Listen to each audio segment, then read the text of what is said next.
Estás en el canal Jardín de Signos.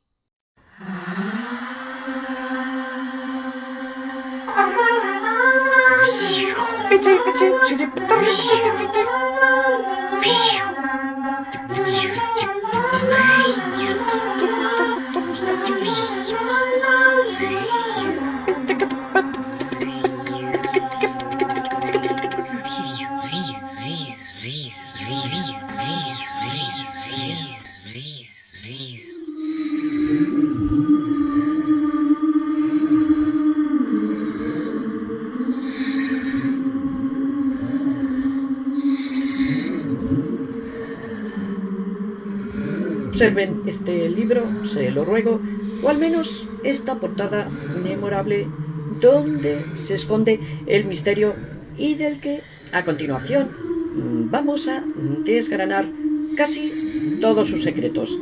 ¿Verdad, Irene? Sí, Miquel. Vamos a situar al escritor en Villafría, un pequeño pueblecito de Burgos donde en el año 1976 todavía no tenían ni siquiera televisión en color. No obstante, después del terremoto de Tanshan, en China, comienzan a tener visiones y a sufrir transmutación después de ingerir tóxicos. Este escritor, olvidado Miquel, se llamaba Aitor Ansótegui Villamartín. Aitor Ansótegui Villamartín. Imaginamos que de padre vasco, que acude con su prole, con su mujer y sus hijos a las tierras de Burgos, buscando fortuna. Se acomodan en un pequeño pueblo y allí, sin más estímulos que los pájaros, comienzan sus juegos y su imaginación o sus vivencias que le llevarán a escribir este fabuloso libro titulado Trígales asombrosos.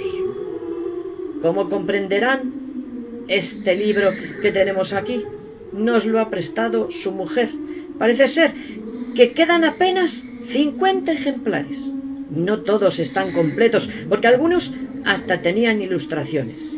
Y queremos dar a conocer su historia, porque Aitor murió el pasado 13 de enero y desde aquí le damos las condolencias a su mujer y reconocemos que es uno de los pioneros en el fenómeno ovni de este país, porque cuando nadie recuerda en ninguna publicación que se precie de aquella época, aquí hay un relato increíble como el que pasamos a narrar. Como tantas veces en Castilla, mientras los lobos aúllan y se aparean por las noches, 3 niños con apenas edad para caminar, 2 hermanos y un amigo, salen de madrugada en busca de setas alucinógenas. Este apunte ya es tan moderno que pocos se van a resistir a escuchar la historia completa. Pues bien, queridos amigos de la lonja del misterio, ellos, con tan poca edad, que burlan la seguridad de sus casas, no saben todavía que les espera la aventura más aterradora de sus vidas. Los niños, envueltos en frío y escarcha, con los caminos helados y los campos de Castilla marrones, pensemos en los meses de noviembre si se quiere, salieron porque creyeron escuchar ranas el día anterior. Anduvieron por aquel estanque que tantas veces frecuentaban reunidos y soñaban por las noches y continuaron celebrando su escapada después de comprobar que los batracios ya no figuraban en aquellos fríos de noviembre. Sería su último otoño feliz por lo recordado en esta increíble vivencia. Mientras consumían las setas alucinógenas y balbuceaban con frenesí, tumbados en el campo, reían con tamaña hazaña de escapismo y planeaban el regreso atando todos los cabos para evitar que esos familiares que posiblemente ya les estaban echando de menos contarían al verlo. En un momento determinado aparecerá una figura sigilosa entre la espesura que dará un vuelco a su corazón. El cojo Mantecas, con una sola pierna y dispuesto a comerse las entrañas de aquellos chavales y secar aquellos cuerpos diminutos en su cocina económica de la casa de aquel pueblo. Pedrín, que así se llamaba el menor, despertó. Entre el mareo y la incredulidad de haber tomado tantos tóxicos, llamó al resto y comenzaron a moverse como pequeños rayos torpes, gritando que la luna les protegiera y les guiase a casa con prontitud. Sin saber cómo, alzaron sus pequeños cuerpos como alma que lleva el diablo. Dieron, sin saber cómo, por ser aquella noche cerrada, con el camino acertado y cruzaron el túnel, ya a 1 kilómetro escaso de su casa. Pero el cojo Mantecas seguía a buen ritmo y a unos escasos metros arrebatándoles el aliento, cuando en su lucha por la vida flaqueaban ya esas piernas y estaban a punto de dejarse caer, un disco del tamaño de un carro, como narrarían posteriormente, pero con una luz inquietante que confundió al cojo Mantecas, que de inmediato se giró y huyó al interior del túnel.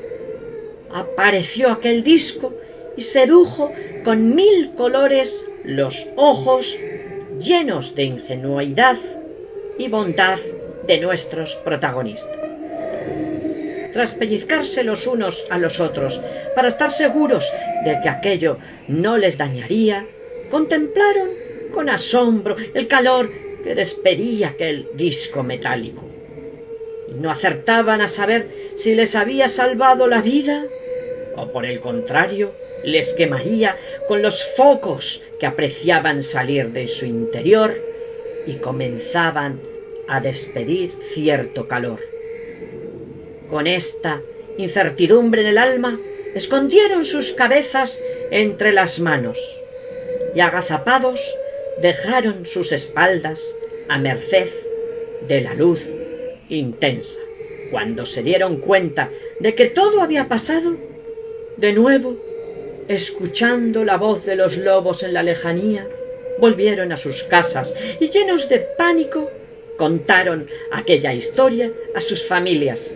Después de una ligera comida purificadora, que consistió, ya saben, en los pueblos, unos puerros con patata hervida, esperaron a que la policía, aquellos gendarmes uniformados que transcurrían por los pueblos, les preguntaran una y otra vez sobre aquel suceso, mientras les curaban y arrancaban con cuidado los pijamas que tenían adheridos como una segunda piel a sus espaldas.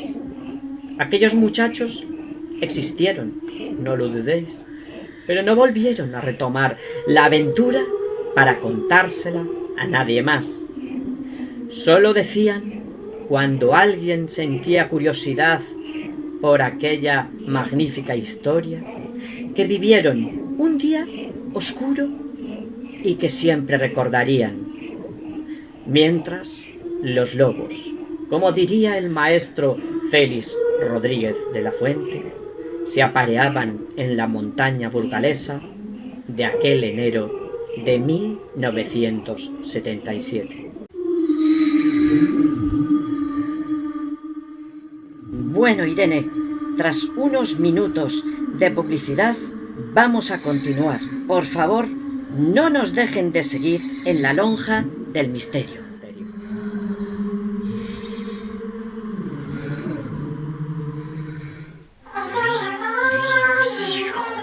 chiripichi, chiripichi.